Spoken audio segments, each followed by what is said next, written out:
afternoon, colleagues, and welcome to our first Talent 25 Knowledge Exchange inaugural event. My name is Bertha Ochieng, and I'm a professor of integrated health and social care at De Montfort University. And I'm also privileged to be the principal investigator for such a unique and groundbreaking study, the Talent 25. Welcome to you all and to our local, national, and international colleagues, specifically also from Hong Kong and East Africa. We really appreciate you all joining us at our Talent 25 inaugural event. This event is part of an event that we'll be looking at running about the program in terms of generating a broader discussion about the arts, cultural engagements, and issues of access from early childhood. Our ambition is to run 2 to 3 such events per year. Before we begin today's event, I want to say a special thank you to the Talent 25 team. Specifically, my thanks to our program director, Kay Hardiman, our project coordinator, Davy Ivans, our lead artist, Liz Clark, our community connector, Jos Macaulay, for their commitment shown to the Talent 25.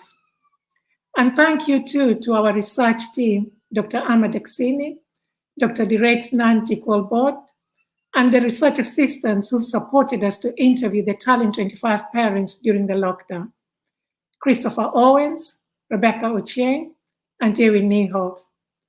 Our heartfelt thanks to the Talent 25 parents and their families for sharing their experiences of living through the first COVID-19 UK national lockdown. We know that some of you have joined us today. A warm welcome to you all. Thank you too to the Talent 25 Research Group members and all members of the Talent 25 Program Board and our senior management team. Your support and critical friendship is invaluable to the development of the Talent 25. Our final thanks is to our sponsors, the Arts Council England and De Montfort University. Thank you. Today's event will begin with my presentation on the findings of the lockdown study. You will then hear from my Vice Chancellor, Professor Katie Normington, and this will be followed by a talk from the Arts Council Chief Executive, Dr. Darren Henley. Following the talk by the Chief Executive, there'll be an opportunity for a question and answer session before we proceed to our final panel discussion. We have already received several questions for Darren, but if you have any further questions from his presentation, then please post them in the public chat and we will try to answer as many as possible. So we will now proceed to my presentation on the findings of the Talent 25 lockdown study. Thank you.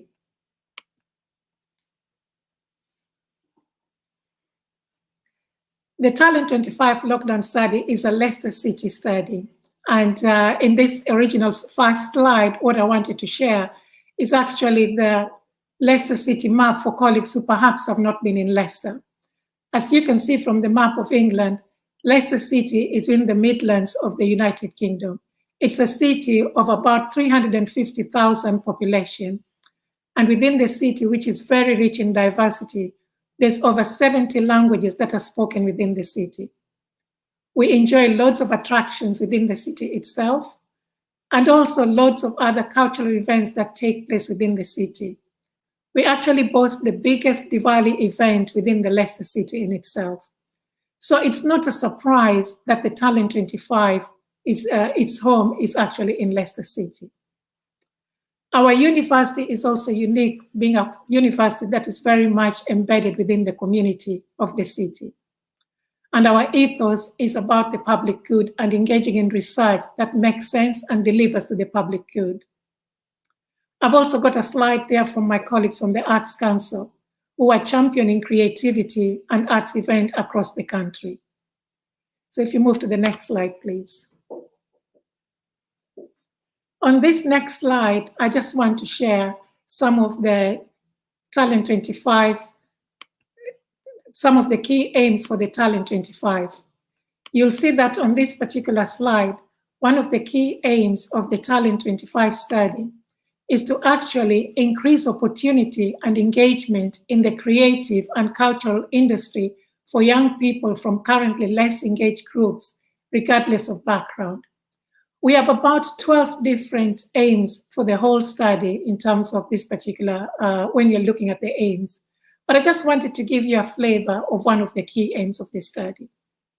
Within the first 4 years of the study, which is the pilot phase of the study also that we are on to now, we also have 4 key aims, and I just wanted to share one of them, which is to understand the barriers to creative and cultural engagement from early childhood and the interventions most effective in overcoming them.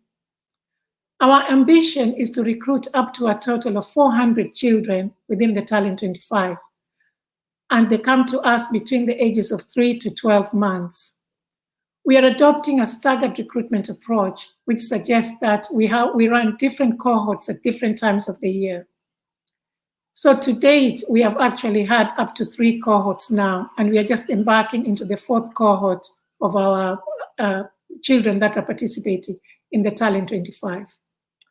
And once they've signed the consent, we would do a pre-intervention interviews with the parents of the babies. And then following that, they will undertake a number of activities over a period of 8 weeks that are led by our creative team.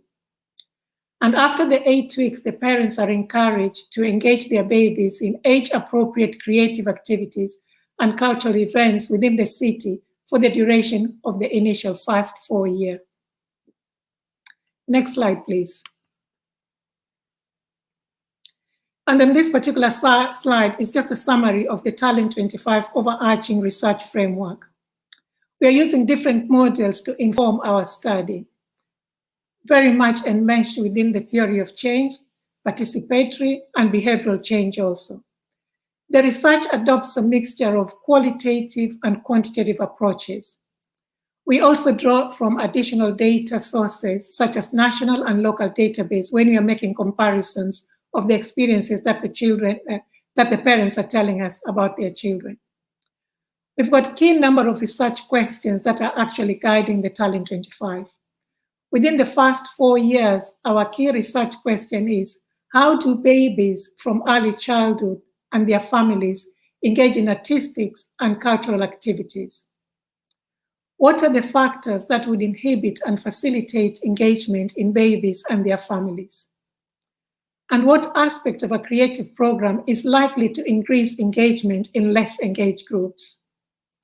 Ultimately, after the 25 years, our ambition and key outcome is that every young person will, after the first 25 years of their life, be either a creative and cultural engaged individual who has had the opportunity to develop their talent to a level that they can pursue a professional career in the creative industries. And hence the title of our study, Talent 25. Next slide, please. The creative activities that are delivered with our creative team also very much are embedded within the creative framework that relies on determinants of engagement with the arts. We very much use a theoretical domains framework for colleagues who are interested in looking at the framework that we are using. So we explore very early on with the families that are working with us, issues about their beliefs about their arts and creative and cultural sector, what their knowledge and skills are, and how to incorporate art-based activity within their daily lives. We also explore some of the social influences, such as peer group influences, the family factors, and what influences families to engage in creative and artistic activities.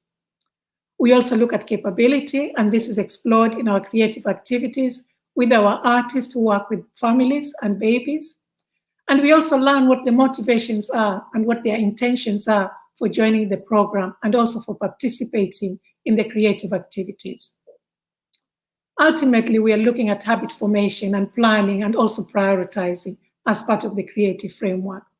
So this is just a summary of the creative framework, and more information will be found in our report that will be made available to our participants after this session today. Thank you. Let's go to the next slide, please. So on this particular slide now, I just want to provide an overview of the lockdown study and why, as a research team, we thought that it was really important to capture the lived experiences of the Talent 25 families and their babies during the first UK national COVID-19 lockdown. When we went in lockdown in March last year, at that time, we had only had our first cohort that had finished their first 8 weeks, and our second cohort who are on their 6th week of delivery of their activities. We had not even collected the post-intervention data, and there was a national lockdown suddenly. And at the time, none of us would have envisaged that the lockdown, we would still be talking about lockdown today. So after 6 weeks of being in lockdown, we felt that this is a real opportunity for us to learn from our parents what their experiences are, and also to learn from them what they've taken from the activities that they've been participating on in the last 14 weeks before we went into lockdown. We conducted in-depth interviews with 20 parents from cohort 1 and cohort 2.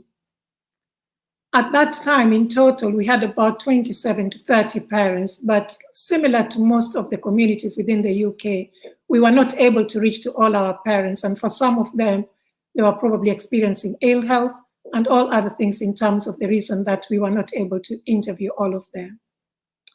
In our interviews, we explored with their parents their experiences of the lockdown, given that this was the first UK national lockdown, and we wanted to learn from parents of young children how they were experiencing this lockdown. We also wanted to learn from them their motivations, benefits, and challenges of engaging in creative activities during lockdown, and to also explore with them what their future intentions are to be engaging in creativity. Next slide, please. So I'll quickly now get into the summarizing of the key findings following the interviews. Each interview lasted approximately half an hour, which were conducted with Dr. Darren Henley, who is our qualitative lead, and also the 3 research assistants who were supporting us, including myself. And we did an analysis of all the findings from the discussions and conversations that we've had with our families.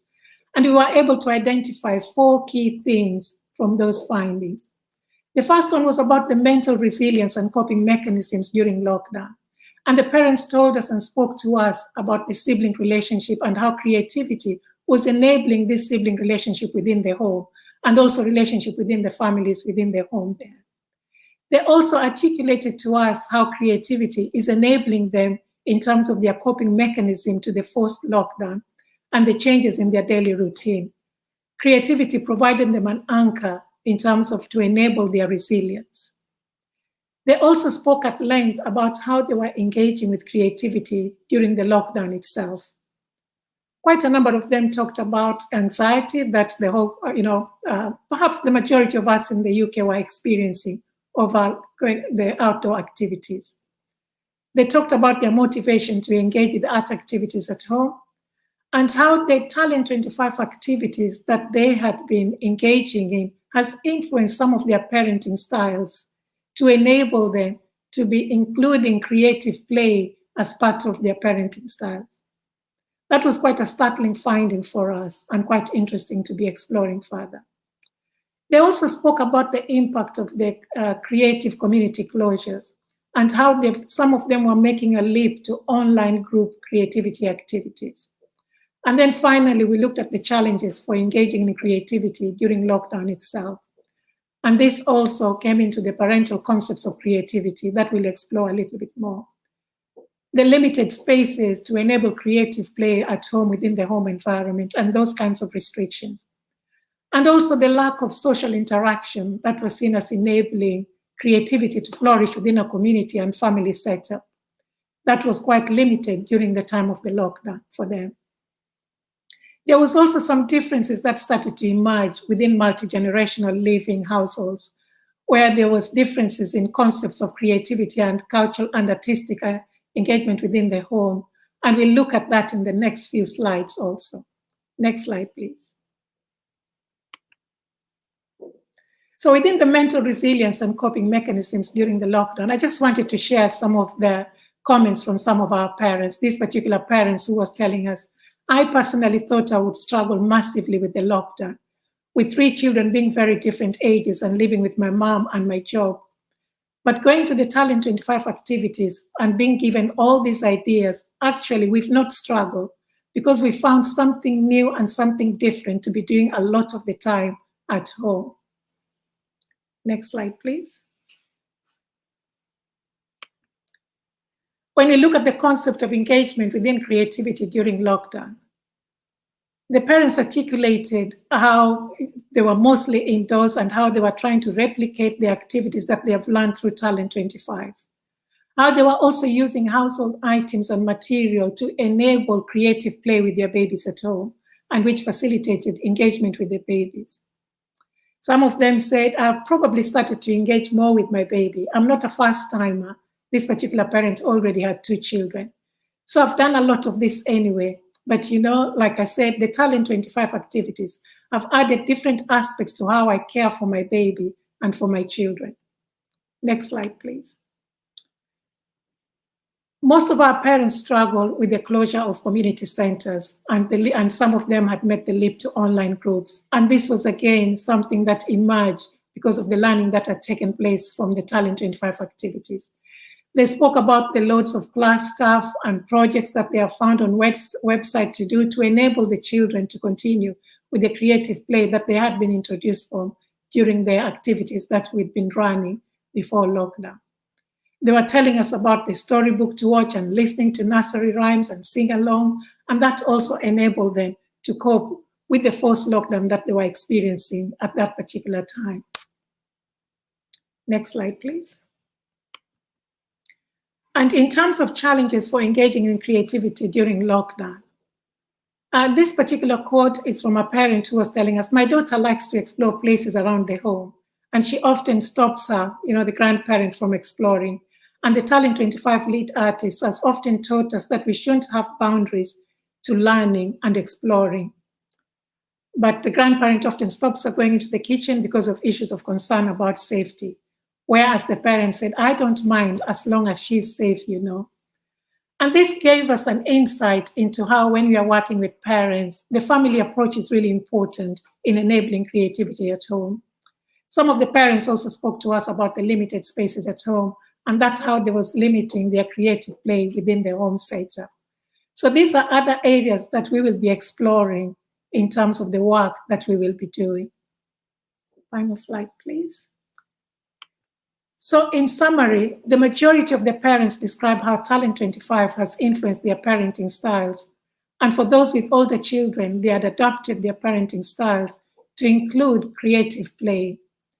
Parents' motivation to explore creative activities with their babies at home points to the potential efficacy of teaching creativity through creative programs from early childhood, and in particular, engendering creativity in parents from less engaged groups. However, we also note that the results also indicated that some parents are insecure about their knowledge and skills to initiate creative activities for their babies, and that this works as a barrier for their participation in creative activities at home. Therefore, we are now exploring several approaches to enable parents nurture creative learning from early childhood. But these initial findings have given us a lot of material to work with and see how we continue to model our program to enable creativity from early childhood. Final slide, please. Thank you very much for listening. I just wanted to share some of the images there from our final slide, please. Next slide. Yeah. Just wanted to share, some of the images from some of our families who've given us permission to share this with them. And thank you very much for engaging with that. Thank you.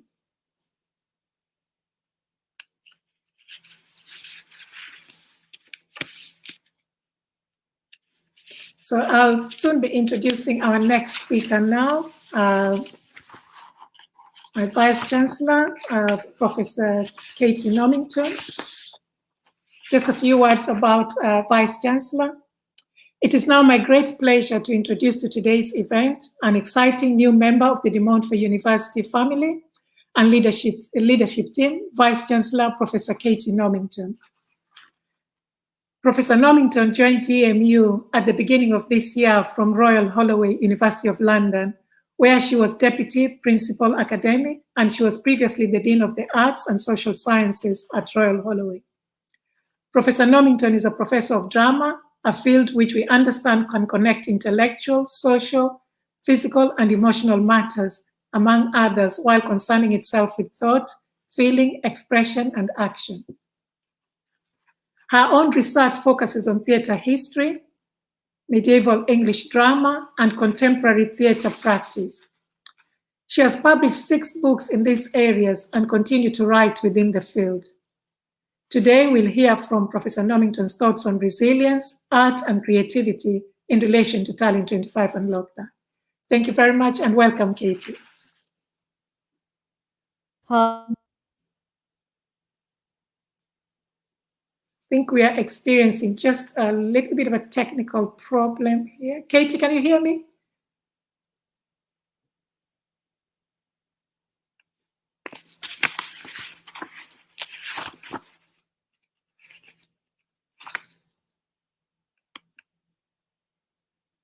So while we are waiting for Katie to come and go up, just want to pick up a few questions that have come through for us. Thank you for your comments. There's just some comments that I am seeing here that I want to share with yourself while getting Katie to be joining us. Thank you from the Mighty Creatives for being here.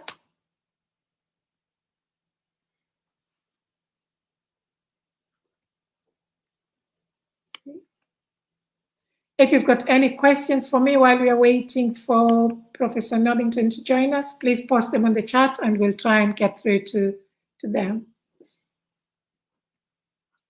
But while we are waiting for Katie to join us, I can just say that since the last lockdown, we have now recruited our 3rd and 4th cohort. Our 4th cohort is soon, of babies are soon going to be joining the Talent 25 activity from the 3rd week of February, and they'll be starting the activities soon.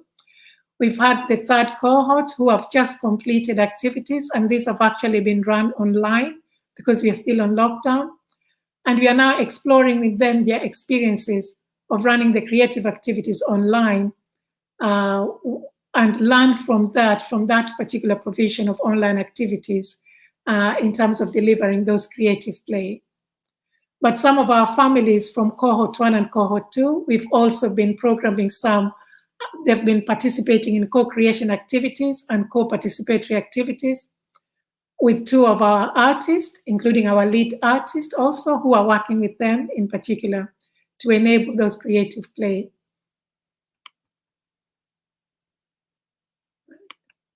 There's a question there from a colleague. I would be interested to hear about the recruitment techniques to reach the less engaged families. So as part of our recruitment, we actually have our colleague, Joss Macaulay, who is very much embedded within the community in Leicester. And we also have, we are working with our local NHS, who are supporting us in identifying parents from the less engaged groups. We've actually, and also with our local authority in terms of supporting us with identifying the parents themselves.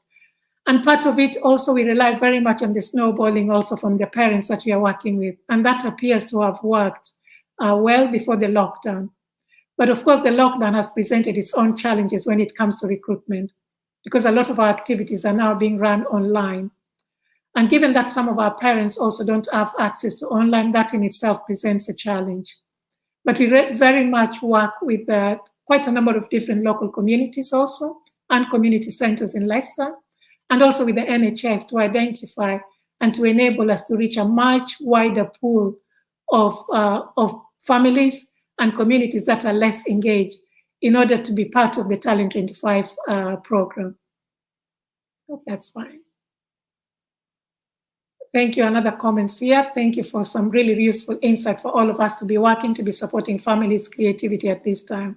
It was quite startling for us, especially when we are working with, when families are telling us that in some families, when they are describing the activities that they are doing at home with the children, and then talking to us and saying that, but I don't think I'm creative enough.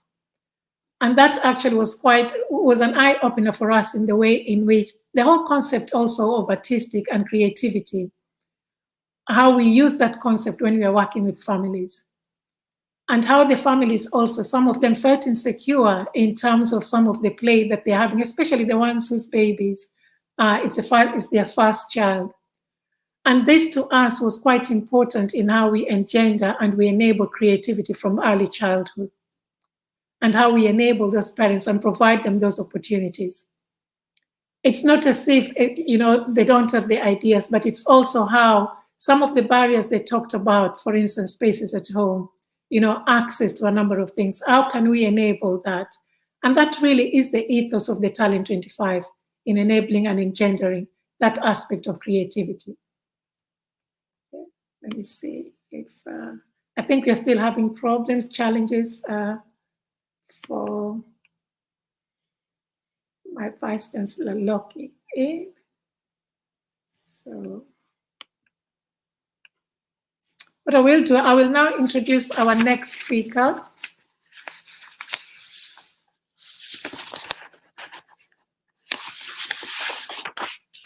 I'll introduce our next speaker now, Dr. Darren Henley. I believe he's available in the studio. So it is my now great pleasure to introduce to today's event, Dr. Darren Henley, OBE, who is the Chief Executive of Arts Council England. His boardroom experience spans the arts, media, education, charity, and government. He led Classic FM for 15 years before joining the Arts Council in 2015. The author of 2 independent government reviews into music and cultural education, he received the British Academy President's Medal for his contributions to music education, music research, and the arts. A certified coach, Darren has a doctorate exploring the role of the outsider as an agent for change, master's degree in management and in history of art, postgraduate certificates in coaching and behavioral change, and in applied positive psychology, and a degree in politics. His latest book, which is a must read if you want to learn more about the Arts Dividend Revisited, My Investment in Culture Pays, highlights how public investment in artists, arts organizations, museums, and libraries help to create happier lives in villages, towns, and cities across England. Today, we'll hear Darren's thoughts on his vision and ambition for the Talent 25. Welcome, Darren. Thank you very much, Bertha. Just checking you can hear me. Yes, we can. Brilliant.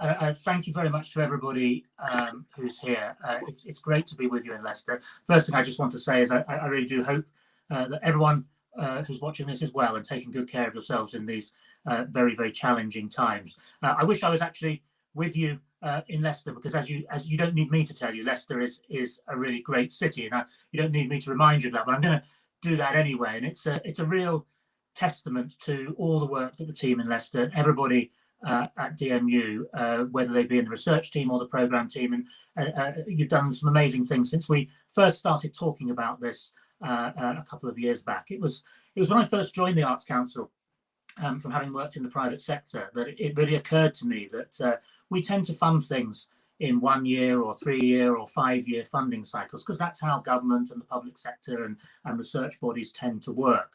But of course, real people don't live their lives in that way. And I was really curious about what we could do to really understand how cultural education, how creativity can affect positively the lives of young people. And I really wanted to have this idea of a 25-year creative talent plan that would help us, as Bertha so eloquently said from research, help us understand what a whole generation of culturally engaged citizens would look like. We want young people to explore a variety of different cultural experiences, and then to be equipped with confidence, with curiosity, and with creativity that will help them then shape their own pathway through lives. And this is something that I've talked about a lot, but I really do believe in this country that creativity and talent is everywhere in every individual, in every community. But the tragedy is that the opportunity is not always there for that talent to come to the fore. So talent is everywhere, but opportunity is not. And right at the heart of Talent 25 is exploring how we can make that a reality where people can fulfill their potential, can have the opportunities that are open to other people from different places and different backgrounds, and really understand what that does to change people's lives for the better. And that brings me back to why we decided to do it in Leicester, and why also we wanted to work from the very start with De Montfort University as our partner. And the reasons are very many, but I wanted just to highlight today 4 particular reasons. One was that this is very much a research project, and I was really interested by the expertise that DMU has in applied research and in working with communities and working with people outside of the academy. And we're really, really pleased to be working with Bertha and her team. As you heard, you know, she's not only expert in this area, but she's very passionate about it, and her leadership of this project has been absolutely first class. So I really want to thank her, but also to thank everyone else on the program team who are delivering, and on the research team as well. And as you heard, the team have now begun to implement a research framework that will help us to really show the differences in young people's lives. I think the second area to talk about is that sense of really strong partnership that DMU has. I'm always struck. I spend a lot of my time, well, before about 11 months ago, I used to spend a lot of my time, half of my time, not sitting behind a desk in London, traveling up and down the country. And I was really struck at DMU by the really strong partnerships with the organisations in the city and also with the community. And you know, this is something that so many people across Leicester are helping us with and working with us on, whether it be health services, the libraries, neighbourhood services, and that sense of a group of institutions and individuals who are very much embedded in their local community. Of course, Leicester is one of the most diverse cities in England, and that's a really exciting prospect to have different people from different backgrounds with different life experiences coming together in one place. And I think that's a really exciting prospect for us to understand and have conversations and to learn and listen from everybody so that they all have a seat at the table and help us to shape this. And Leicester's also got a great cultural infrastructure as well, some brilliant organisations that we work with and invest in regularly at the Arts Council. And it's really great to see from the list that so many of you are here with us today. And also, I think very strongly in Leicester, there is this sense that creativity matters in the city. And, you know, right now, there are so many challenges for all of our lives, things that we could never have imagined, and frankly would never have imagined when we started out on this project. But I think a city like Leicester and the sense of its ability to pull together, the expertise, the insight that we've got from the individuals and the organisations in the city, great leadership, whether it be civic leadership, but also great institutional leadership from the university as well. And I think that means that we will bring something together that will be really exciting and very, very special. And Talent 25 is new territory for us. It is a unique project for the Arts Council. We've never embarked on a longitudinal research study of this length and scale. You know, it will be in the middle of the 2040s before we finish the first 25 years of this. And I'm very committed to us being there to see that through. It isn't something that's sitting with short-term funding cycles. We really want to have a set of data at the end of this that makes a real and genuine difference. And we're working with children and their families from the earliest possible point. And all of the young people at the moment, they're a bit too small to know they're doing it, but all of their families who we're working with are being so generous with their time and so wise, and we're getting great insights from them already. And I'd really like to thank them for the spirit that they're coming to this route to help us learn as well. It's really fantastic. And tracking that engagement that the young people have and looking at the impact that it has, measuring what this might mean for them in the future is also really exciting. You know, one of the things that we're doing here is to be quite honest about some of this is going to be great fun, and we should never be ashamed of that. You know, we invest in arts and culture for lots and lots of reasons, but one of them is to help enrich people's lives and to help them enjoy themselves. So that's that's a good thing. We also, we're not sitting behind a desk somewhere in London telling you what you ought to have. This is very much something that we're creating in partnership with everybody across the city, and we want it to be sociable. I mean, crikey, I'm sitting here on my own, as I have been for quite some months now, and it's really important that one of the things about being a human being is that social interaction with other people, and some of it we can do like this using technology, but we're really looking forward to a time when we can move on and get back to face-to-face real people delivery in some of the great cultural institutions that we've got across the city. And having said that, though, as we've heard from Bertha, already families across the city in lockdown are finding new ways to play, to explore, and to enjoy and to be happy, and that's a really important thing. And I hope for those families that they get something personally out of being part of this programme as a more wide scale, but also hopefully it's helping them and supporting them during this really tough period. And looking to the future, we want to learn from this, and this is a really significant research project. We hope that it will roll out nationally. I think there's already international interest in it, and we believe very strongly that every single child in this country has the capacity to be creative, and that also the opportunities for that creativity to come to the fore should be equally available to everybody across the country. And at the Arts Council, we've just recently published our new strategy, which is called Let's Create. You can go onto our website and you can download it. And the principles of Talent 25 are very much at its core, and Talent 25 will be one of the things we're doing over the long term for this strategy, which is aiming at the whole decade, the 2020 to 2030. So, Talent 25 will be a central part of that as our young people grow, and by the time this ends, they'll be heading off or thinking about going off to secondary schools as well. So we'll be with them right the way through that period. And Talent 25 sits alongside a lot of other programmes and projects that the Arts Council invests in. We've just recently published the Durham Commission on Creativity and Education, working with another university, working with the University of Durham. And we literally last week launched a new web platform called the Creativity Exchange, and you can go and have a look at that, creativityexchange.org.uk.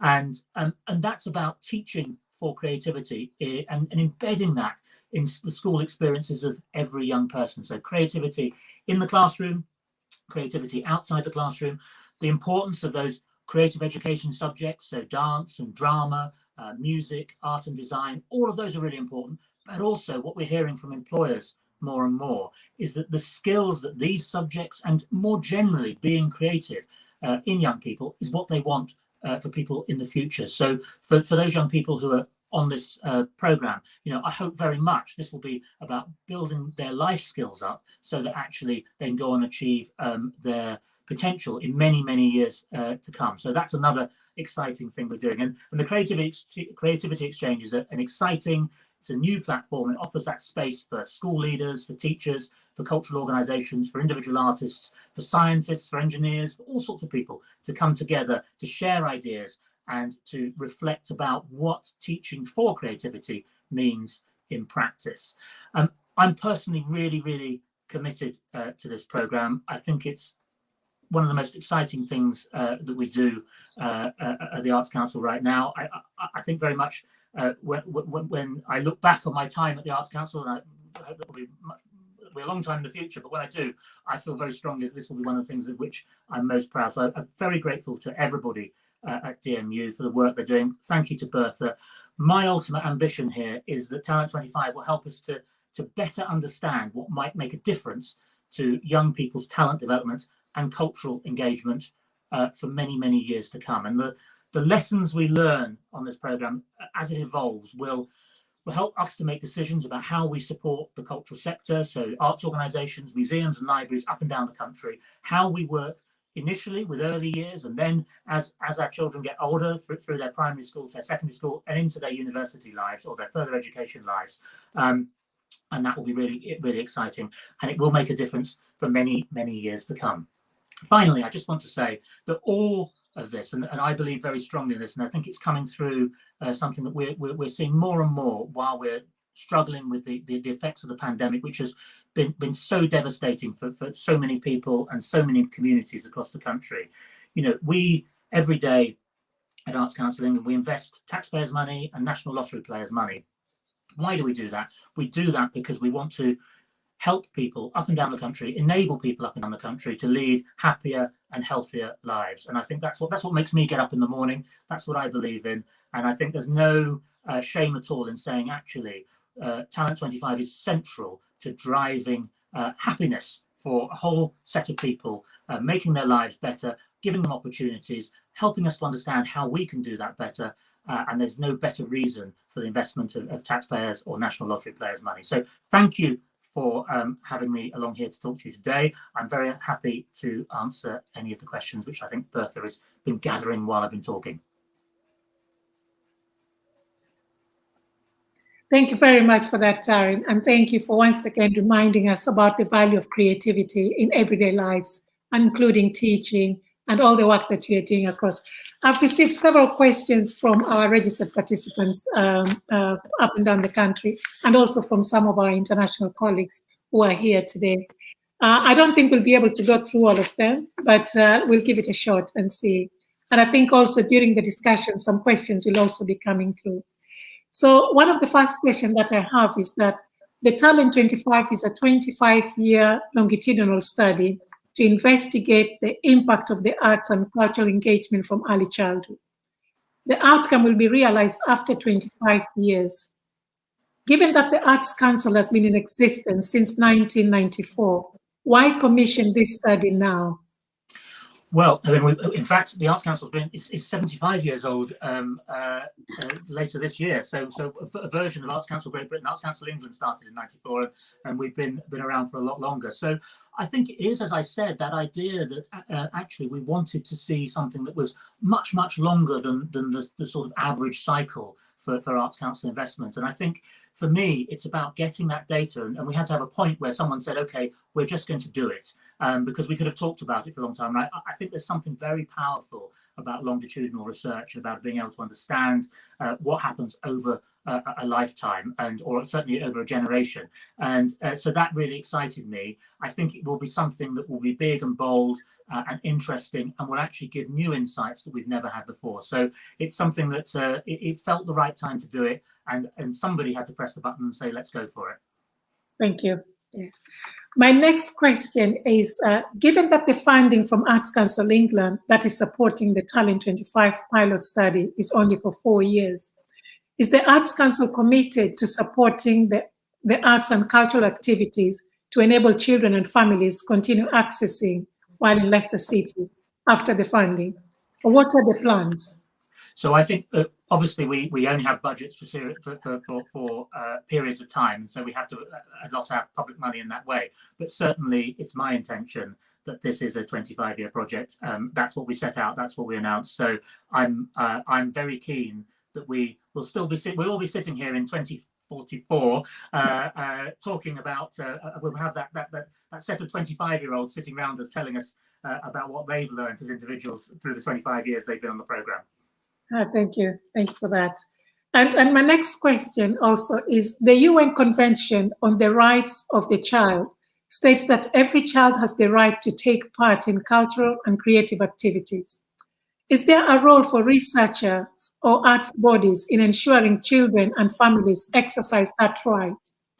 Yeah, absolutely. And I think it is an absolutely fundamental right. And I think one of the things that occurs to me is that there's a sort of group of individuals in this country who've had access to all of these amazing riches for a lot of time by an accident of birth, and also by perhaps coming from families where this is something that's done every day, and other people maybe don't have that opportunity. And I believe very, very strongly that it's really important that the people who are sitting in leadership roles, the people who are the gatekeepers in this country, shouldn't all look the same and shouldn't all have the same life experiences and shouldn't all come from the same place or go to the same schools or universities. They should be much more representative of how England looks and feels in the 21st century. And so that's very, very important to me, and I believe in it very strongly.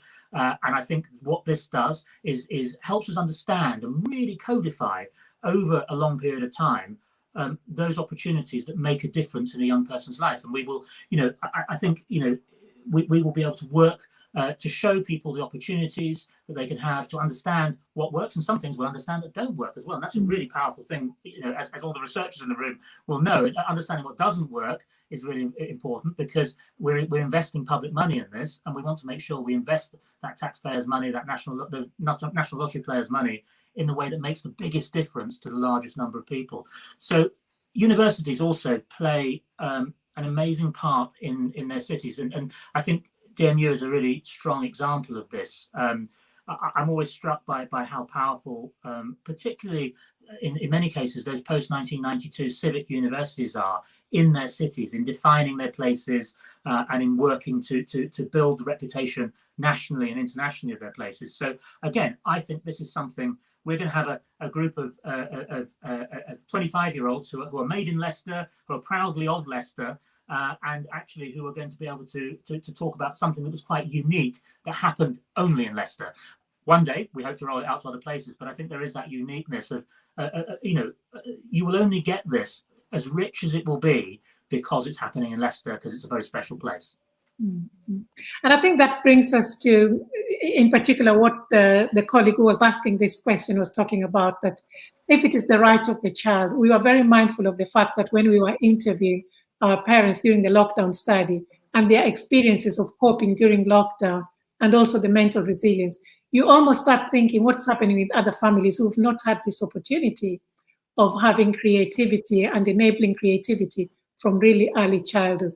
What do you think are the plans there for the Arts Council taking forward in enabling that? Yeah. Well, I think it is very important, and obviously there are a lot of other things that we do that support children and young people in other funding programs, and many of the organisations that we fund, virtually all of the organisations we fund, work with children, young people and families in one way or another. Some great examples of things that have gone on in Leicester.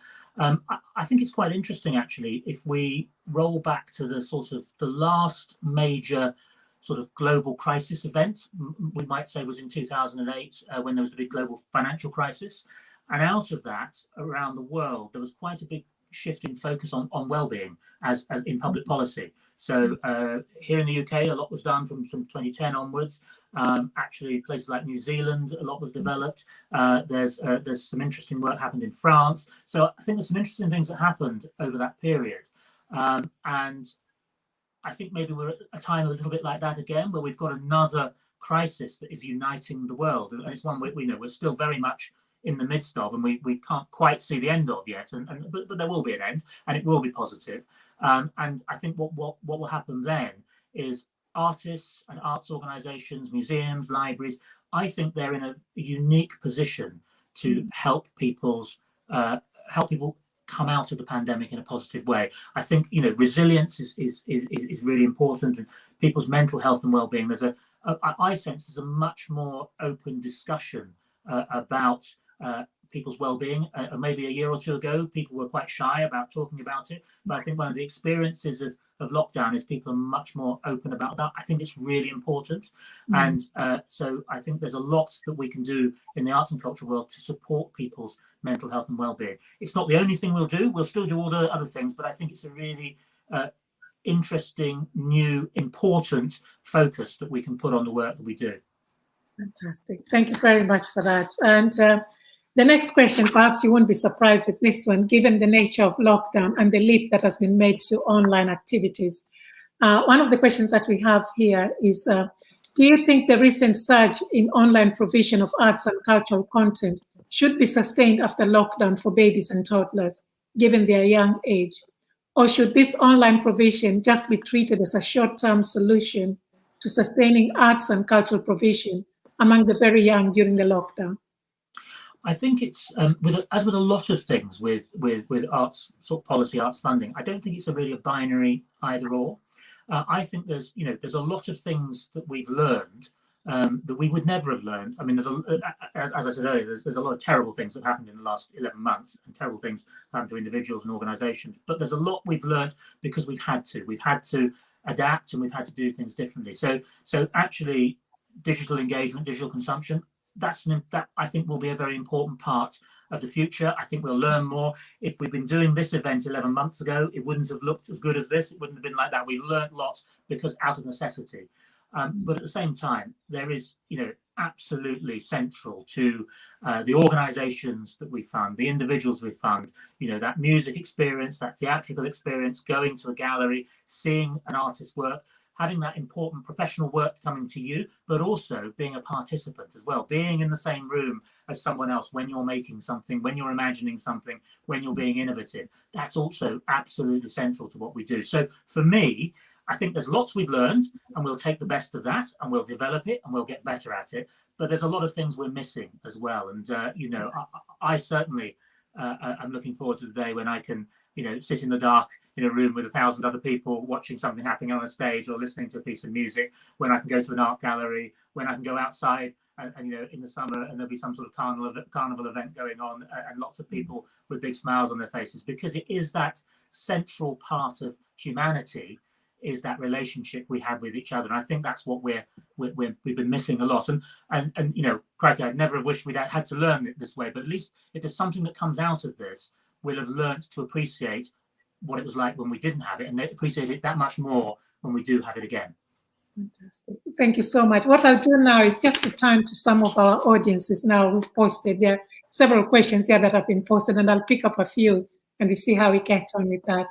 There's from Penny Hay. Thanks, great presentation. Could you say more about the demise of the arts, particularly in the English curriculum, and how Let's Create and creativity exchange will help to bring back the arts? So this is very much about the curriculum and bringing back the arts within that. Well, I've always been very, very clear that I think every child at school in this country should have a rich cultural education. And by that, for me, those subjects are art design, dance, drama, music, and there are other subjects around the edges of that as well. And I think that's really important. And I suppose one of the things I note is that before 11 months ago, when I stopped traveling around the country, I would often see private schools advertise on train station platforms. They seem to advertise a lot on train station platforms. And when you see private schools advertising, they talk about art, they talk about sport, they talk about drama, they talk about music, and they talk about academic success. There's kind of those five rings, if you like. And I think it's really interesting that for parents who can afford it and are making that investment in their young person's life, that's what they're choosing to buy. That's what the market is choosing. So I believe very strongly that every child in every school should have the same set of opportunities. I'm always interested, it's interesting. Prince George and Prince Charlotte, they go to a school where from 3 years old, you're taught ballet. And I think that's really, really interesting, boys and girls. And those opportunities, I think, should be open to everybody. And I suppose one of the things I hope that for the families and young people who are working with us for the next 25 years, there will be things there that the mums and dads would have done anyway with their children, and that's brilliant. But I bet there's some things that they might not have thought of and they might not have tried. And hopefully one of the things we can do is we can say to them, hey, have a go, see how this works. And I suppose it's that fascinating thing for young people. Not every young people wants to play, every young person wants to play the same instrument or even play an instrument. Others will want to be an actor, others will want to be a dancer, others will want to be making things as a visual artist or working in clay or ceramics or whatever. And I think the opportunity, it's just those opportunities, that's what's exciting there for me. So I continue to argue very strongly that every young person should have those opportunities. Fantastic. Yeah. So I just want to pick up a comment from a colleague from Hong Kong. We've got colleagues from international colleagues here, and this is a colleague from Education University Hong Kong. Great to hear more about the Talent 25 project, which provides a wonderful opportunity for young children in the creative arts under such times. And linked to that comment, I just wanted to ask a question here. Are there key examples here or abroad that suggest how our daily lives would be different if we could achieve greater engagement in the arts? Yeah, I think over time there's been a lot of projects. One in this country, which I would point people to is born in Bradford. So I think that's a very interesting long-form project. Started off, if you talk to them, started off very much as a sort of sciencey health project with a little bit of culture. And they sort of rather jokingly say now it's quite a big cultural project with a little bit of science in it. So, you know, that's actually understanding the life chances of a cohort of young people, very much from a health point of view, in a city where there were some real challenges about life expectancy for young people. So they were really understanding that in a whole group of areas, but culture has become part of that. So I think that's a project that's you know, a number of years in the making. Some interesting insights there. I think, you know, I come back a little bit to that sense of although we know how much the arts organisations, cultural organisations, and the culture sector have done to try to fill the gap in this period where we've been in lockdown. But it is interesting, isn't it, how we've really missed what those organisations can do for people, and they've had to scale back because not through choice, but through you know, desire to control the pandemic. And I think it's understanding what's missing and understanding what young people have lost out on is a really powerful thing in this period, because I think that's what we then know is the important bit to put back more quickly, put back at a bigger scale. So again, I don't want to in any way people to go away and feel that I'm saying that there's you know, upsides in this, because it's been hugely destructive and terrible for people. But the things we can learn is what we haven't had in this period. And I think that for us as an Arts Council is really helpful, because it will be helping us as we reset and recalibrate and help people to come out of this.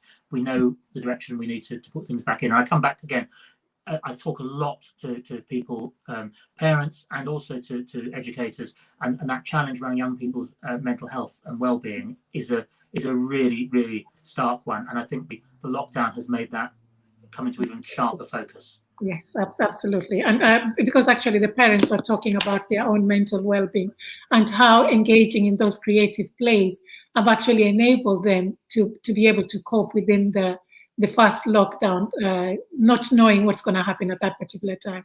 Because we are coming across families who are even telling us that they had not been outside there from the gardens or within their houses for about 6 weeks because of the fear of what was happening up and down the country. But for the creative play that was enabling them at home, yeah. And it's been a particular challenge, I realise, in Leicester as well, where you had to lock down much earlier than other parts of the country. So you've had a greater length of this in Leicester as well. So I think, you know, if there's an upside of this programme is that we've helped some of those individuals. I think that's a really, really important thing. Really positive, yeah. I think we have time for maybe just one more question, Darren, if that's okay. Yeah. So there remains, whilst there's growing recognition for the need to increase ethnic diversity across the creative industry, as well as publicly funded cultural organizations, what plans do the Arts Council have going forward to contribute towards addressing this gap and this issue? Yeah, it's a good question. I'm glad you've asked that. We need to do much more to make sure that the funding that we're putting in place is equally available to everybody across the country, whatever their background, whatever their ethnicity.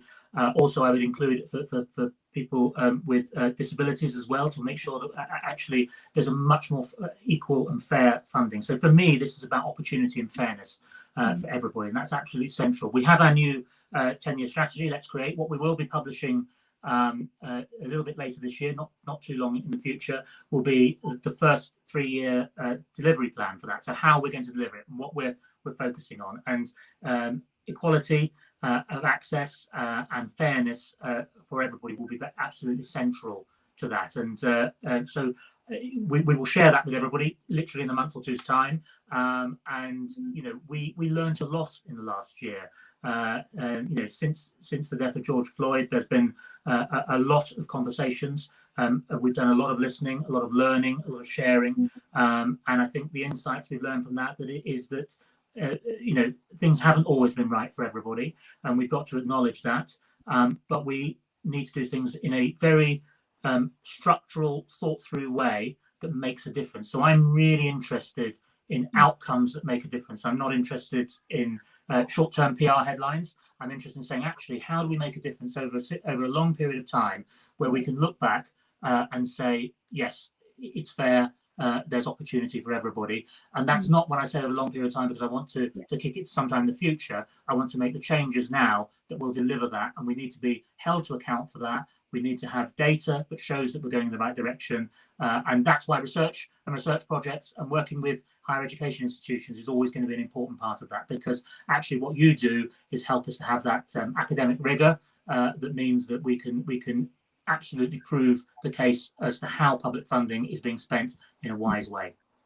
Thank you very much for that, and for your time, Darren. I'll just finish by just quoting some of the comments that I've been reading about the opportunity of replicating Talent 25 up and down the country, and also from some colleagues who have said that, you know, what we are doing in Leicester is so educational for parents, even for themselves. These are comments I'm just reading here in Hong Kong that are looking at the study here in terms of the outcome for that. So once again, thank you very much for your time, Darren, and thank you so much for your support in terms of championing this study also, and for being with us here today. Thank you. Well, thank you for having me. Please all do take good care of yourselves. Stay healthy, stay well, and I look forward to seeing you properly in Leicester as soon as I'm allowed. Thank you.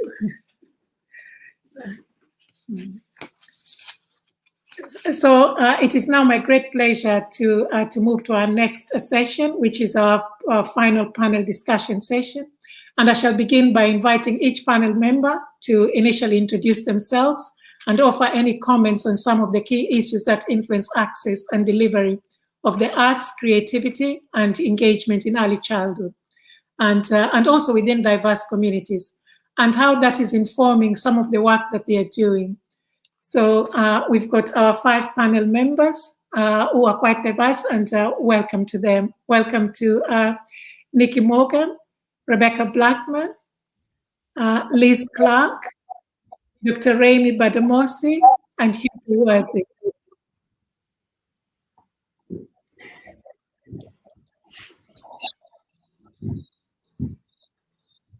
So as with initially the initial introduction, if you could just give you just about 3 minutes just to introduce yourselves and talk a little bit about your work and what your thoughts are about access and creativity in early childhood and work with families who are less engaged. So if I start with you, Nikki, first. Thank you, Bertha, and good afternoon, everyone. I'm Nikki Morgan, and I'm the Director for Special Projects at Arts Council England. And 2 of the special projects that I'm working on at the moment have already been mentioned this afternoon.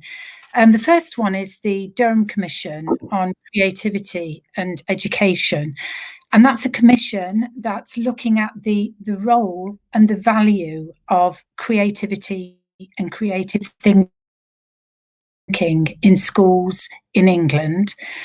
And the second project that I'm working on is the Talent 25 programme. I'm really pleased to be working with Bertha and the programme team and the research team on the Talent 25 programme. And I'm pleased for 2 reasons. First of all, my professional working background has been working with children and working in cultural education.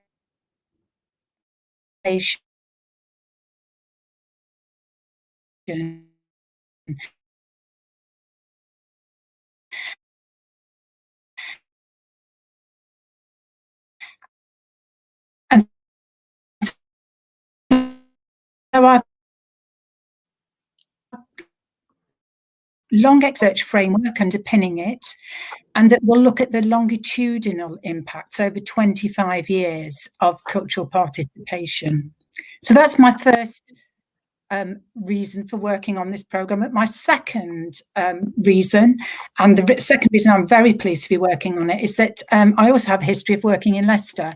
I worked for 20 years in public libraries in Leicester, and it is, as Darren has said, a vibrant, diverse city.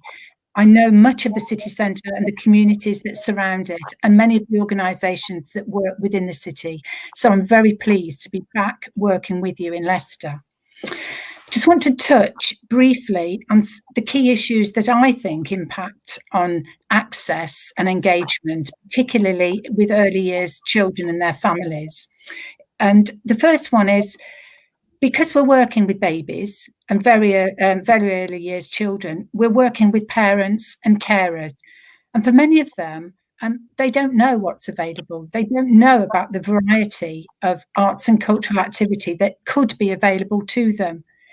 But secondly, if they do know what's available, for many of them, they think it's not for them. It's for somebody else. And I think that can be a major barrier. I think a second barrier can be a physical barrier. It's the transport. When you've got very small children and siblings, it's a monumental effort sometimes to get yourself out of the house and to a community centre, to a museum, to a library, to a gallery. And then there can be cost as well as a barrier. It can prohibit engagement. And the third barrier that I want to identify is the way that we sometimes silo the delivery of some of the services that we offer to children and their families. The offer can be fragmented, that we're offering a single offer. And maybe if we worked harder, and I know many of you do, at joining up the offer to families and to babies, it will be more easily accessible. So I've identified some barriers, and I'll be talking about, I think, ways to overcome those as we go through the panel discussion this afternoon. Thank you very much for that, Nikki. I'll invite Rebecca now to say a few words. Rebecca. Hi, everyone. Thank you for having me. My name's Rebecca Blackman, and I have a dual role at Arts Council England. I'm the National Director for Engagement and Audiences, and I also have an area responsibility, being one of the Midlands directors, perhaps with a bit more of a focus on the East Midlands. But my national work, and probably my area work too, to be honest, has a focus on how we reach some of the least engaged groups. And that's something important to all of us at the Arts Council. And I think you'll see that in our 10-year strategy that Darren mentioned. So the work I currently lead on includes programmes like Creative People and Places, and that too is a national action research programme. So it's really interesting for me to be involved from an area perspective in some ways in this programme that also has a action research approach. And Creative People and Places, I think there is learning coming out of that is useful to Talent 25 as well. And no doubt there'll be learning coming out of Talent 25 that's useful to Creative People and Places. I'm also doing some work on everyday creativity, and I lead on some of our work at the Arts Council around older people. I'm currently looking after another programme that focuses on loneliness as a result of the COVID pandemic, and that's across all ages. So I think it's really interesting how all of that can hopefully provide some sort of good exchange in terms of the learning coming out of those programs and the learning we're getting from Talent 25. In terms of some of the barriers, I think we'll probably be talking about that a bit later on in the panel discussion, but I think there's very definitely something around how people perceive culture, the definitions of arts and culture. That came out really clearly in the work we did for our 10-year strategy, that people had very different definitions of what art and culture is, and that impacts on how they feel their ability to engage is. So I think that's going to be really interesting, along with all the obvious things around socioeconomic pressures, geographical pressures, whether there is an offer that is appropriate. And certainly lots of the research and reading we've been doing suggests that having something that is local, regular, free, sociable and fun is really important, especially to families. And I think that one of the things we've been learning through COVID actually is the importance of the local offer. And I think that's something we could be exploring further. Thank you very much, Rebecca. And if I now invite Liz Clark. Hello, everybody. My name is Liz Clark, and I'm currently the lead artist for Talent 25. So I lead the 8-week programme that the families first experience when they come onto the research. I've delivered 2 cohorts face-to-face, and since lockdown, I've been delivering our cohort 3 online, transferring what we know about families' engagement with art making with their babies into the digital world, and creating new collaborative experiences also. I also input into the planning and the development of the programme, but with other hats on. I'm artistic director of a dance company called Turned on Its Head that makes participatory performance for babies aged 0 to children aged 4. I also lead the Eden Network, which Eden stands for Early Years Dance Network for people dancing. I'm associate artist with a Creative People and Places, Made with Many, where I am researching and gathering songs sung over babies by their mothers and cultural interpretations of love and play. I've been a dance artist and a practitioner for over 25 years. There are common themes and threads running through my work, which are mostly to do with creative experiences that occur through the gravitational pull of relationships. I'm interested in honouring and amplifying the possibility and divergent thinking of very young children, and in arts practice that places an importance on what the body can tell us, especially in a world that really does seem to value more what goes on inside of our heads. I'm a mum of 3, and I'm personally very interested in the work that Talent 25 is creating.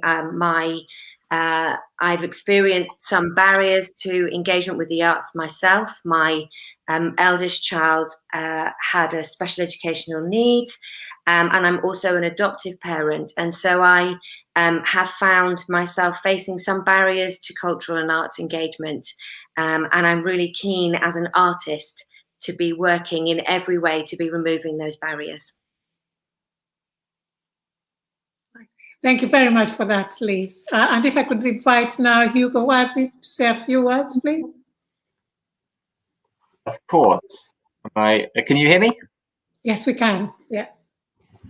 You can hear me. Excellent. Brilliant. Thank you. So I'm Hugo Worthy, and I'm the arts curator at Leicester Gallery, which is the university's sort of public visual arts venue.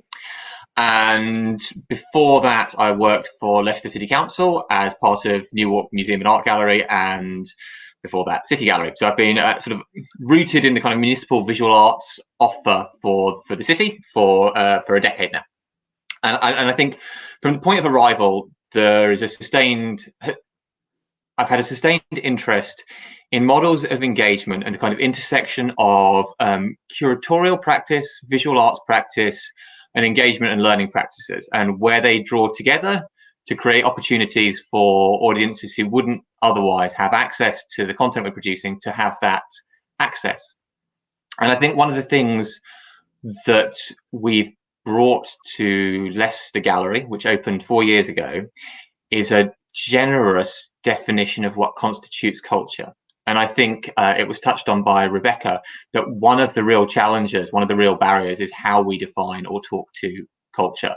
And we want to encourage audiences to understand what we're producing in the gallery, which may be a painting, as cultural practice, but also the workshops that they're participating in, the events they're attending, and actually what they take away and what they do in their own homes as part of that practice.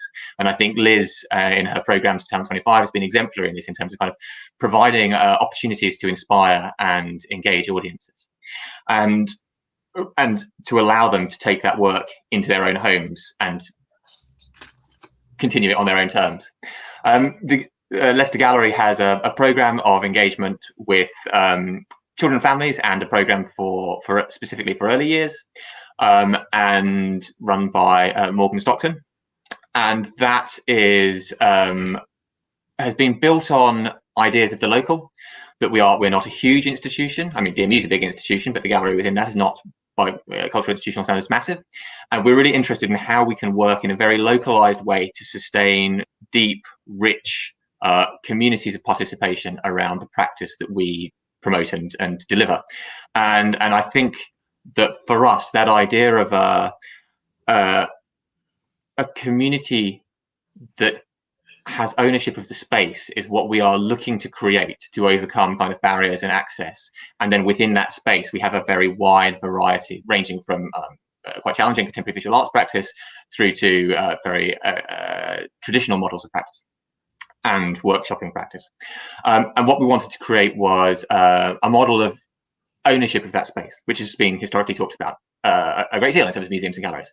But what really interests me at the moment, and I think is the real challenge that the sector faces, is this idea of kind of ownership of space has become really contested in a COVID era, when space is no longer necessarily the primary point of access for cultural provision.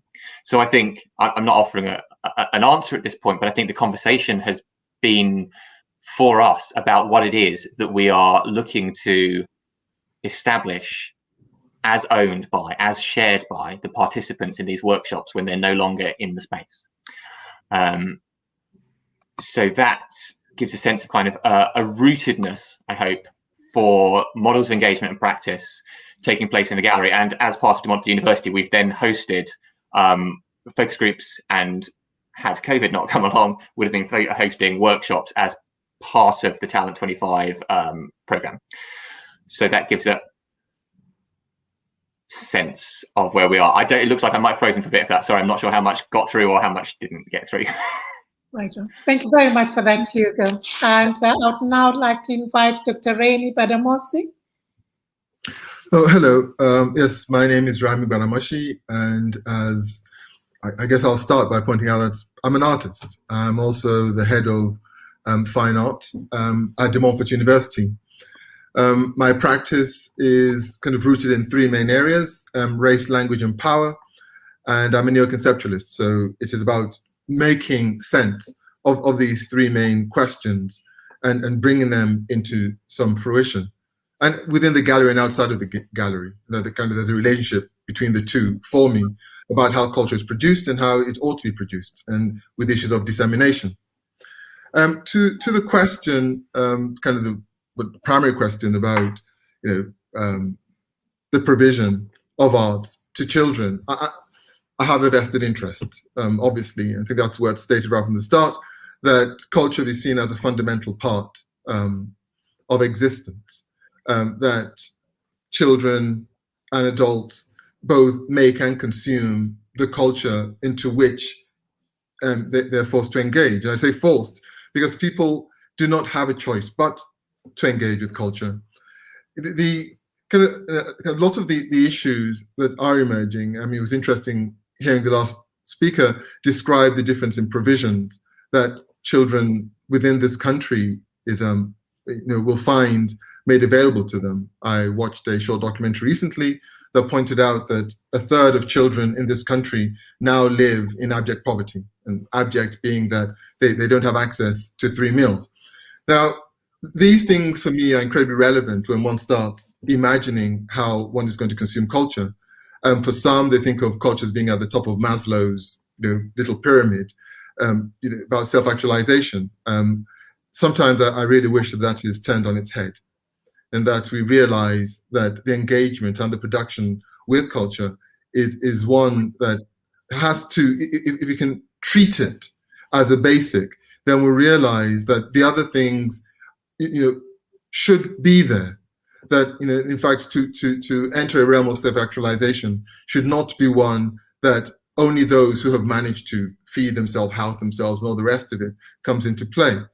So I think that's a good place to stop, and I'll deal with some other issues within the discussion. Right. Thank you very much for that, Raimi, and thank you to our panelists. We've got a few questions that we were just going to pose to our panelists and see how we get on with the discussions. I'm also mindful of the fact that there are several questions that our audiences have also posted. And we may, if we've got time, we may look at one or two of those also. So the first question that I wanted to ask the panelists, what is the impact of the COVID-19 pandemic on the arts and cultural engagement? What recommendations would you offer as a means of addressing some of these challenges? And I'll invite Rebecca to comment on this first. Yeah. So I'll talk broadly about this, because I think there's challenges, but I think there's also opportunities. And I suppose if you were summarizing, I think there's obviously the shift to digital engagement, but there's also the need to recognize digital exclusion and respond to that. And then I think I touched earlier about the importance of the local, and then also the civic and social role that arts organisations are playing. And as Darren said earlier, the impact of culture and creativity on our mental health and well-being. So, you know, right at the beginning of COVID, you saw lots of people engaging online, and like places like the National Gallery had a 2,000% increase in people visiting their online tours. There were massive increases in people viewing performance online and so on and so forth. So there was an ongoing appetite, and people are now saying, yes, we'll pay for that. But when you look at it in a more nuanced way, you can see it's very often the same people who were engaging already before COVID.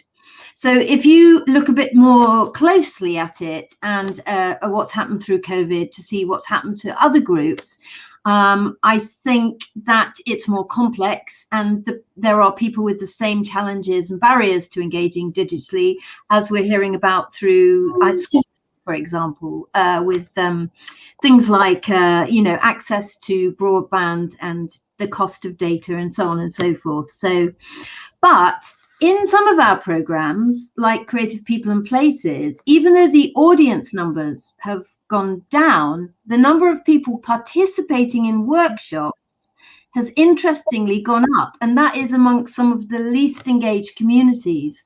And I think that is something we should explore further. We've had some of them saying we've got people participating who never would have done so before. So there's a Bangor workshop in Hounslow where some people are saying we'll only do it online, and if it goes back into a location we won't join. And in Sunderland, Cultural Spring had participants with anxiety who found it easier to join an online activity. They would have been able to go out. So I don't think it's a straightforward everything's got worse. There's been things we've learned from this that I think that we need to keep doing, and things like food have played an incredibly important role. There are fantastic organisations like Slunglow who deliver food to families, and they've also been taking arts packs out and performing in car parks. And in Slough, they've done a thing on Zoom. This is one of the Creative People and Places, where they get people together every week. A member of the community who comes from maybe a different culture has selected food to cook. People have cooked collectively over Zoom and shared stories. And so it's really interesting, some of the kind of models of things that are coming out. And then just to finish, I talked about the local, and it's really hyper local, some of the activity we're seeing. So in Rotherham, they have asked people to nominate people on their street who they think could get a performance, and they've been having brass bands perform outside their house, or people doing, I don't know, puppet performances, and then in Nottingham, City Arts did a door-to-door puppet show for children. So I think it's really nuanced, and there's some brilliant stuff happening, but there are also some very real challenges that I wouldn't want to underplay. But I just think there are also some positives that have come out of this. I could go on. There's lots more examples, but yeah. You thought? Absolutely. Yeah. So life is not going to be the same. You're not going to go back, you know, in terms of how it was after lockdown. There'll be some positive learning that we've taken place going forward. Remy, do you have some comments on that specific question? Well, yes. I mean, there is always the optimism of availability, has just been mentioned, around, you know, technology will come into play, and kind of these experiences that are being presented. I mean, these are crucial. One of the things is the leveling effect of COVID. That I can imagine. Well, I'm not going to list the other pandemics or kind of epidemics that I've lived through that have been seen as focused on some sections of society, and so the consequences and any kind of ability or to address kind of the deeper senses of those experiences has not been one that everyone, the nation, has taken on board. And I think that this moment has forced everyone into realization that in the realm of culture, that we do need to make sure that it reaches everyone. And that leveling for me is one of optimism. The bit that is not optimistic for me as a practitioner and as a consumer of culture is that the arts need bodies. It needs warmth. It needs those things that happen by accident. It needs things that run over time. The excesses, which unfortunately the digital is not quite able to provide at the moment. I'm not saying it's impossible, but it just isn't doing that. So those two parts are things for me, and the need for excess. I mean, excess is amazing when it comes to culture. And the digital is not very good at the excess. It's very good at curtailing excess, if anything. So the pandemic is showing new opportunities, but as mentioned a moment ago, it is those who already have a level of access. This is not a time for accidents. So if you're not on a mailing list, it is unlikely you'll hear about the latest event. And it is those who already had access that will have this new access. So, but then again, as I said, as also been stated, there's been increased responses. So these are crucial. But yes, I just want to savor those moments of excess again. Thank you very much for that frame and perspective, and for reminding us how much the arts needs warmth and some of the inequalities that COVID is also exacerbating within the arts and cultural sector. Yeah, Liz, do you have any comments for that? You want to share with us? Yeah, I'd like to talk a little bit about how it's impacted my arts practice, because I think we've had some questions from viewers just asking about how we've translated the work into online. And for me, the immediate impact is that a practice that relies very much on that really rich collaboration of babies and parents and artists being in a room, suddenly being devoid of that shared sensory space when you're online. Number of different challenges that you then have. You have challenges of the importance of transition for early years children, and in fact for all children, so that actually the journey of getting to a space and making that transition into a different room is actually a really important one for children. So how do we create that transition for artists? What are the rituals that we keep in place for our children that we use as artists? And I was very early on during the Talent 25 work, there was a literature review into the impact of digital and passive screen consumption by very young children. It was very concerning. Here we were talking about actually starting to do digital work that was specifically for very young children. But one of the points in that study actually showed that the outcomes were much improved and much better when the children were co-viewing and co-experiencing digital content with their significant adult. So that was very much the route that we took with this work, was that the parents were a conduit through which the babies would experience this. And actually for my work as an artist, I was, the parents were literally my hands in the session, because I could no longer be in the room. And for me, it was a challenge to find different ways in which we could help those parents explore the different experiences with their babies, but knowing that those babies' relationship with their significant adult, with their parents, was the most important thing. And that relationship that I could grow with those parents was the most important thing. So there have been many, many challenges, and I'm not saying that the digital work is anywhere like the reality of the actual face-to-face practice. But I think it is perfectly possible to have those transformational experiences through the reciprocity that an artist can engender through the digital screen. And that's been really surprising for me, and something that I've really enjoyed being part of. Thank you very much for that, Liz, and for also reminding us how, in terms of the approaches that the Talent 25 is using before we introduce different approaches in terms of the work that you're doing with our babies. And, you know, for colleagues who are not familiar with that, before we made the leap into the online delivery, there was a literature review that was conducted by the researchers and some recommendations that our artists are working through now. Nikki, should I invite you now if you've got some comments about the question of the impact of COVID-19?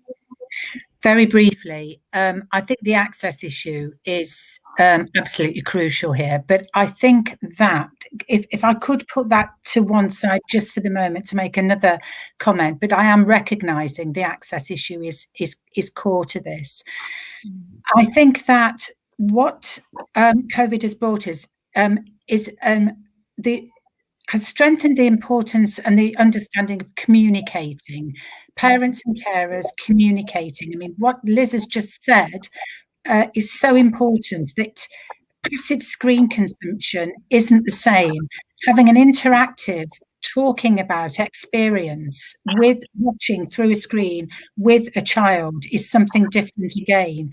And if you look at the programming that's coming through from the BBC, for instance, CBeebies and Tiny Happy People, it's all about getting parents and carers to talk and play and explore and experiment with the children, with their children. I think that's really key to remember.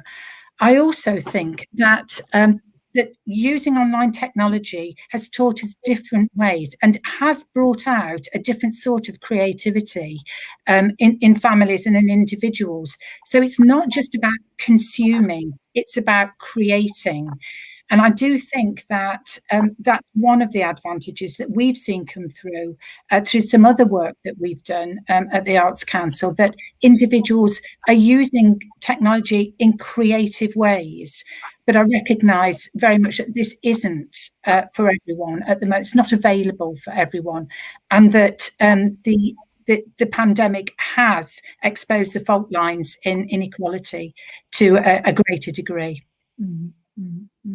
Thank you very much, Nikki, for reminding us again about the inequalities that the pandemic is exposing, and also how we consume in terms of the digital aspect of creativity and how we can work with that.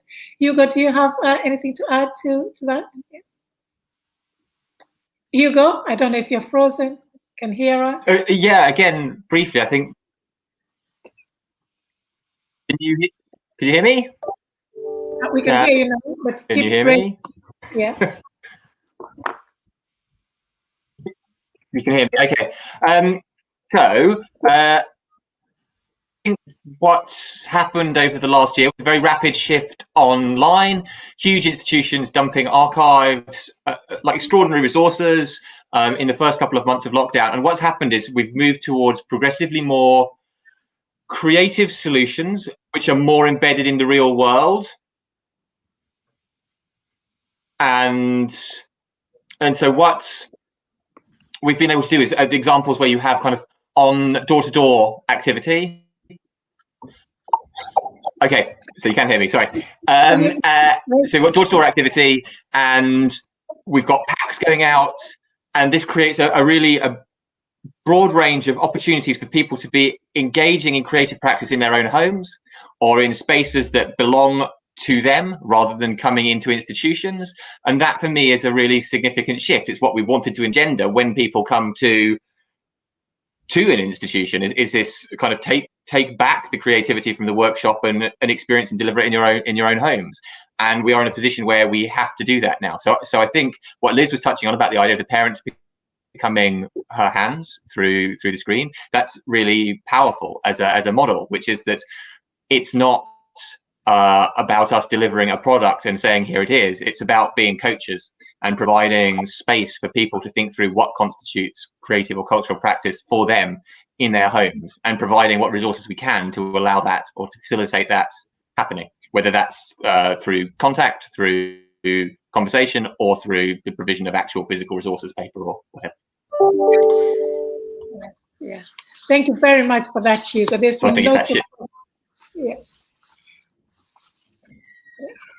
been lots of comments about inequalities and issues to do with access and creativity. And so thank you for your observation on that. So my next question would be, what seems to work best in terms of engaging so-called less engaged communities? What needs to change in order to make this happen? Remy, if you could please start us off on that. Yeah, I mentioned in my introduction, I mean, kind of the larger, much larger discussions around existence within any community. So let's say if I were to lead with, say, the question of a universal basic income, which in and of itself may not seem to be that significant to the arts until one starts to understand that a person, let's say a parent who has to take on 3 jobs just to meet their bills, might not exactly be in a very strong position to take their child to ballet class on Saturday morning. So for me, the larger issues have to come into play. I think culture cannot be extracted from the primary needs of a population, and I think that these things, culture needs to be immersed as a primary need. I mean, the way that we treat healthcare, for instance. And if we treated culture in that way, then perhaps we would realize that it is an area that needs investment, that needs support, that if we need parents to take their children to a function, that it would not be unreasonable that they get a special pass, that a car comes around to their house and takes them to it, the way that ambulances take people to a hospital. On one hand, it seems completely outlandish until we realize that, well, the things that we take seriously, we choose to invest in. And the schools and the universities, I mean, to a certain extent, there's almost a normalizing effect of those arguments, because this is what we expect to happen. And I would like to propose the unexpected. And perhaps at that point, then we would start to see a real change, and a much larger change. Kind of like at the end of the Communist Manifesto, that everyone will be able to, in fact, engage in the very thing that makes them human, because all of their other needs have been met. Excellent. Yeah. Thank you very much for that, Remy. I just wanted to come to you, Nikki, if you could offer some thoughts. That's some interesting thoughts there from Remy about enabling and making culture to be the way we treat healthcare. It almost becomes a universal right to it. So just coming to yourself, Nikki, what seems to work best in terms of engaging so-called less engaged communities? What needs to change? I think we need to listen more to communities. I think we need to listen to what people want in those communities, how they define culture, and I think we need to validate their activity as part of cultural activity. I think that we have to understand what they can do, what they feel happy doing, where they have some agency about what they do, when they do it, and how they do it. And I think that if we listen to them and if we recognize that and give some confidence back to those communities that this is valid activity, this is valid cultural activity, and we share that, I think that's the strongest single thing that we can do to deepen cultural engagement in our communities. Listening, the key there is listening to those communities. Thank you very much for that perspective, Nikki. If I go to Hugo now, what needs to happen? What change needs to happen to make the so-called less engaged communities to be engaged in cultural and creativity? Yeah. think Hugo is on pause. I'll go to Liz. Yes. You can.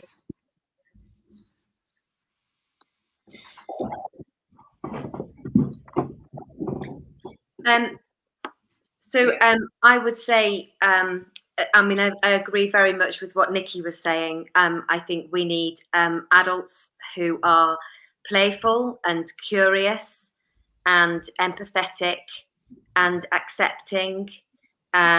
We need our adults to be creating safe space for creativity to flourish.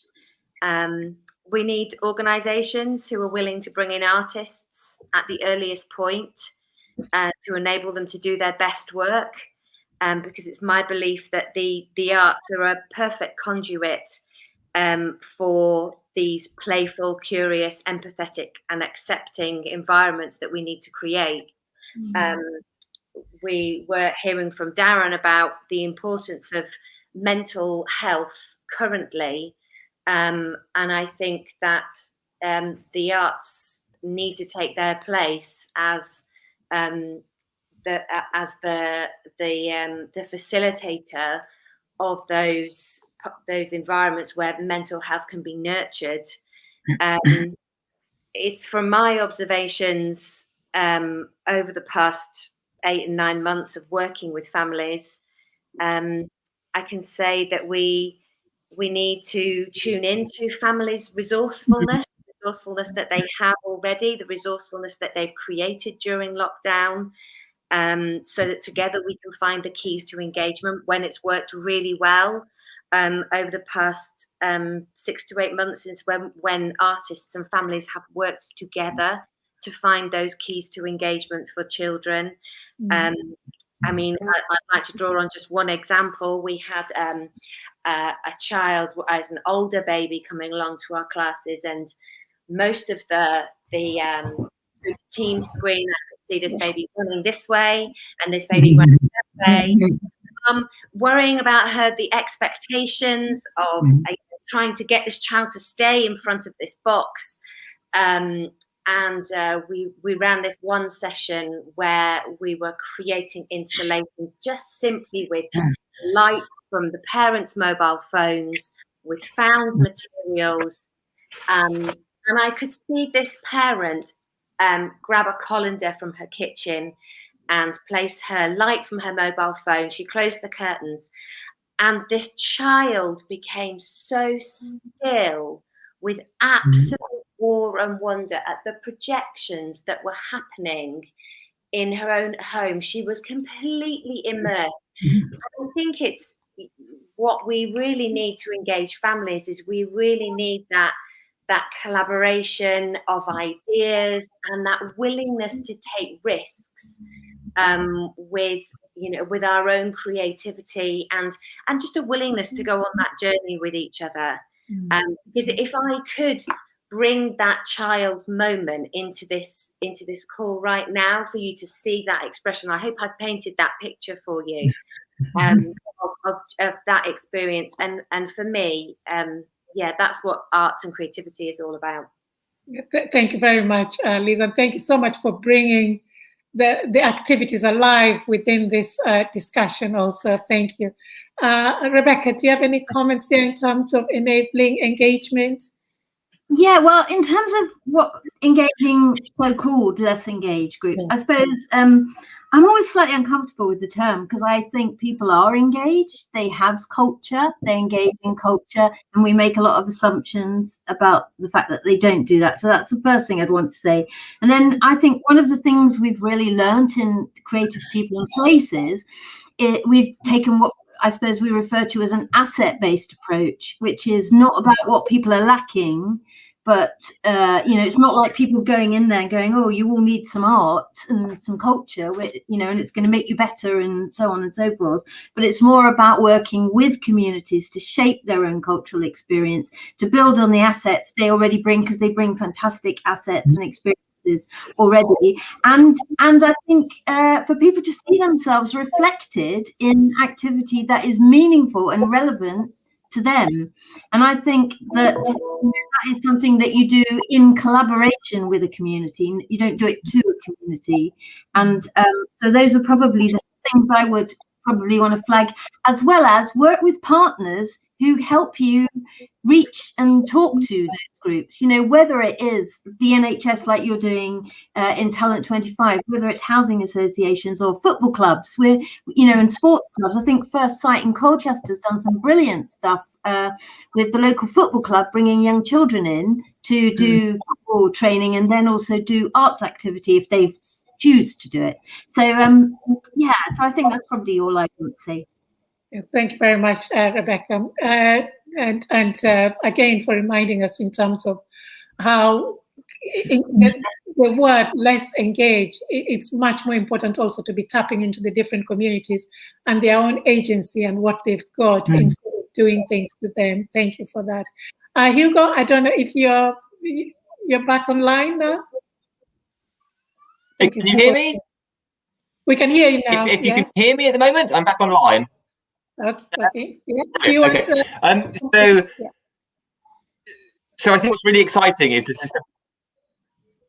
there's a very generous offer that's available in terms of cultural institutions turning towards other models of practice. So Rebecca touched on kind of sports facilities at First Sight.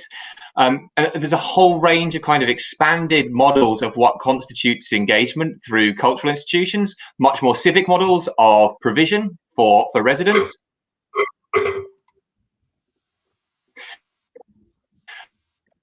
Building on through Leicester Gallery. And I think what becomes really important then in that is to try to think through where the moments of creativity, the moments of kind of identifiable cultural development are taking place, and how they filter out and embed in people's lives. And I think one of the really interesting parts of this conversation around kind of access is that we're dealing with babies. And the barriers, we're dealing before the barriers start to come up. Of course, there are barriers for the family and kind of access through the family and the parents. But actually, we're providing the opportunity at an extraordinarily young age and on running into an age that will be remembered to participate and build cultural experiences for themselves. And I think there's a question from Sophie Fox around placing creativity as fundamental and how you compare that to cold and to hunger. And actually, I think Raimi touches on this idea that there's a model of culture which is absolutely essential. It's about the idea of community, of family. It's the broadest definition of culture, but it is built on these kind of elements and experiences we are providing. So the symbols and motifs of communities, that the fabric of those communities is derived from cultural experiences and from food, from sport, from arts. But actually, I think in lots of ways it is important in the way that food and warmth are important. They are profound in our sense of self, and being able to provide the building blocks for babies to start to constitute that themselves is phenomenal. That's why there was a comment earlier which I really liked, which was Talent 25 should be rolled out in every school across the country and every early years centre across the country. And it seems that, yeah, it's that level of powerful and overcoming the barriers by being there before the barriers come into existence. Thank you very much for that, Hugo. You've got very few minutes now. I think just about 5 minutes now. And I just want to take a question and a comment from one of the audiences that I'm looking at and I'm reading here. And given that all the panel members yourselves are involved with Talent 25 as as artists, as members of the research group, as chair of the cultural advisory group, and also members of our senior management team, and being incredible critical friends for our program as we move forward. There's a comment here from Richard Owen, who is asking and saying, given that Leicester NPOs have recently signed up to the Black Lives Matter framework for change, how does the Talent 25 team plan to engage with that framework? I don't know if anyone of you here have got comments, could comment on that particular question, given a lot of the work that you've talked about in terms of the diversity within the cultural and creativity sector also. Any volunteers want to make a comment on that? Well, one volunteer. Okay, Remy? Yeah. Well, this is the first one. I assume there'll be other positions on this. The Black Lives Matter reality, and it's making its way into what seems to be the national consciousness, is a really important moment for me. And this one I am going to speak personally. That not that I'm not speaking personally before this. The fact is, Black Lives Matter existed, and the need for Black Lives Matter existed before George Floyd, and kind of it was crucial, that killing, about bringing it into kind of a larger discussion. Now, signing up to Black Lives Matter, for me, on one hand, is an admission of guilt, that suddenly there's an awareness that these realities existed. And now that it is, it's like a pie in the face. Now we have to address these questions. And perhaps the need to have to address is a useful one, and a crucial one. I do hope that it is not a temporary one, where the issues, kind of the need to recognize that the lives of others, and which is a phrase from another place altogether, that the lives of others matter, that the so-called mainstream is not the totality of an experience. Like oxymoron of a majority-minority city needs to be addressed. And all of these kind of fold into something like a phrase as simple as 3 words of Black Lives Matter. For me, it is an important and exciting moment. But as I said, I hope it does not become a temporary one. Thank you very much for that perspective, Remy. Anybody else wants to make a comment on that? Rebecca, did you want to say something? Yeah. Well, I think it's really important and really crucial, and it's something that we have been exploring at Arts Council England. I think if you look at our 10-year strategy, you'll see there is a genuine commitment to addressing inequality.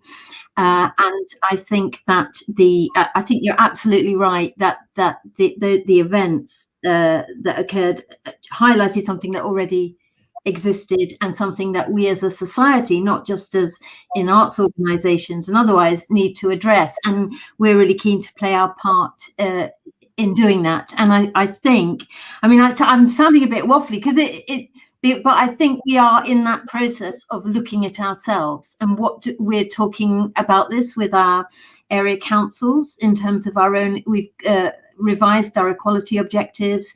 We're looking at how do we need to change as an organisation, and to reflect not only that particular issue, but the kind of inequalities more broadly that we absolutely recognise impact on who is working in arts and culture, who is engaging in arts and culture, and how we, make that real change that is absolutely needed.